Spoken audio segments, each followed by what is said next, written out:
मिरज ग्रामीण पोलीस ठाण्याच्या पथकाने बेकायदा गौण खनिज वाहतुकीविरोधात मोठी कारवाई करत वाळू व मुरुम वाहतूक करणारी 2 वाहनं जप्त केली आहेत. ही कारवाई 2 जुलै रोजी रात्री 11 वाजल्यापासून 3 जुलै रोजी पहाटे 5 वाजेपर्यंत करण्यात आली. पोलीस निरीक्षक सोमनाथ वाघ यांच्या मार्गदर्शनाखाली पोलीस पथक गस्त घालत असताना मिरज ग्रामीण हद्दीतील हॉटेल मंत्रा परिसरात KA 23B7222 क्रमांकाच्या एम्पायर वाहनाची तपासणी करण्यात आली.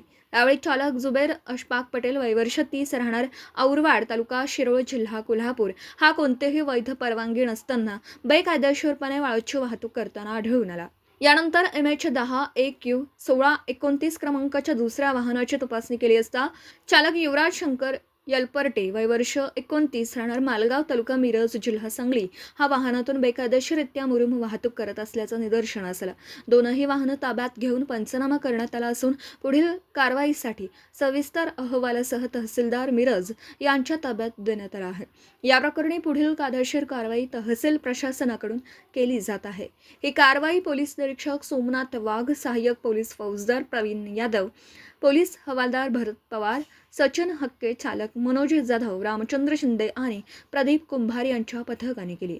यापुढेही मिरज ग्रामीण पोलीस हद्दीत बेकायदेशीर वाळू व मुरुम वाहतुकीवर कठोर आणि परिणामकारक कारवाई सुरूच राहणार असल्याचा इशारा पोलिसांनी दिला आहे.